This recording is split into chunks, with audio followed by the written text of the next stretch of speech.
Hi, and welcome back to my channel. My name is Camberly Carlton. I'm an evidential medium, intuitive guide, and mentor. Today, I just wanted to come on very quick. I was out in the yard doing some yard work, some chores, and really felt the nudge to just not wait any longer. So I had a break for lunch and decided to come in. So I'm looking a little rough, but I I feel like this is something really important that I wanted to talk about, and hopefully this can provide some insight for those non-mediums and help maybe someone in need who is a medium, possibly going through some grief. I do know personally quite a few mediums just recently within the last few days, few weeks, who have experienced a really close loss to them, really close family or friend. And so I want to talk a little bit about how non-mediums perceive mediums in their grief, kind of what maybe they are thinking or how they're feeling about mediums when they're grieving. A lot of times non-mediums might feel that a medium, because they can communicate with those on the other side, they grieve differently in some way, that their grief is shortened or it's less because we are using our natural abilities that everybody has. Everybody actually is a medium. It's just whether or not you tap into it and you work on developing it. But that's for another video.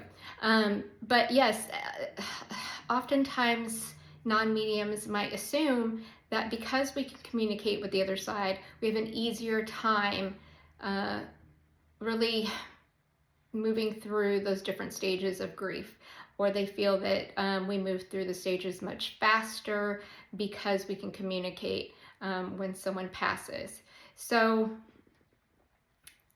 sometimes also a medium might feel pressure if somebody in their family passes, right? That pressure could be to quickly communicate with that loved one and then pass along messages to other family members or friends. So there sometimes is this pressure for the medium to bring through something evidential, and at times that can be extremely difficult for a medium who's just recently lost a loved one to be able to purposely connect in that way rather than the loved one naturally coming through on their own timing. Now, when somebody passes, they're able to communicate with a medium or even a loved one right away. There's no time limit to that, but you have to think about, sometimes that pressure, that expectation that others can put on mediums to quickly bring through messages and evidence. That's just sometimes a lot of pressure.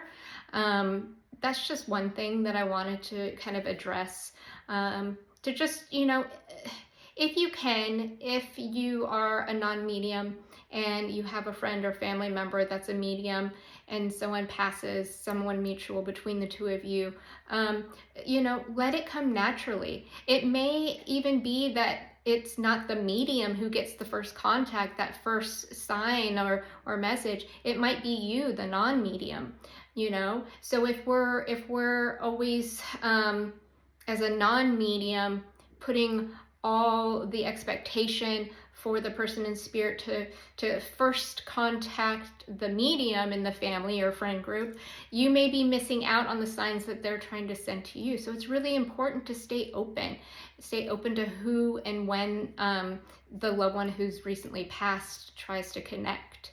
The other thing that I want to just briefly comment on is sometimes in a family or friend group, if there's a medium, there can be, and this isn't something conscious, sometimes it just, is natural, we're humans. There can be a little bit of jealousy if the medium is able to connect with that person who's newly transitioned fairly fast or fairly frequently. it can leave the non-medium feeling a little left out. And that's just natural. So if you are a medium, just be conscious of that if you're feeling that maybe somebody is a little agitated, that you've been receiving a lot of signs and communicating, and there's a non-medium in your friend or family group, just try to, and I'm sure you will, relay those messages delicately. I'm sure overwhelmingly, though, everybody's going to be happy to receive those things and you won't have a problem. But I have talked to clients and individuals where that has been the case, where, there is a feeling of being left out. Like, you must be so lucky to be able to connect, and I can't. There's a feeling of lack there. And so just keep that in mind as the medium, that we are so blessed to be able to work in this way. But again, everybody's a medium at some level. And whether you're a working medium or not, or you're developing that, you can still receive dream visits. You can receive signs, messages, all kinds of things from your loved one. So if you are someone who's experiencing that and you're feeling left out, please send that out to your loved one, that you want to receive contact, you want to still communicate with them, and they're just waiting for that. They're I'm sure so excited for that to happen. The other thing, finally, that I kind of wanted to talk about is that sometimes when you have a medium in your family or a friend group, and there's been a mutual loss, or that medium themselves has lost someone, you may just assume that because they're a medium, that again, they'll move through their grief quickly, or they won't feel the grief as much because they're a medium and they most likely are connecting to their loved one on some level. So you may not reach out and offer support because you may feel they don't need it because they're a medium, so they still have that connection. But that couldn't be further from the case. Regardless if you're a medium or not, we're still human. We still grieve. We still need the support of our loved ones, our friends, and don't ever feel like you should put off reaching out to somebody, regardless if they're a medium or not, when they're grieving, when they've lost somebody. It's so super important for them to feel like they have somebody to lean on and talk to.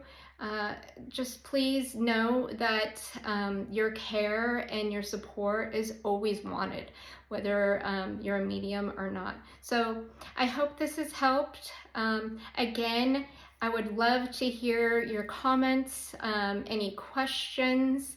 If you'd like to reach out and talk to me, I would love to get in touch with you as well. You can always get a hold of me through my website at www.camberleyandspirit.com. And if you'd like to see more videos like this, if you find these helpful, please like, share, and subscribe. It really helps me grow. I'm trying to grow my channel, and I'd love to do more videos. If there's an idea or a topic that you'd like me to work on and do a video for, go ahead and put that in the comments as well. And until then, take care.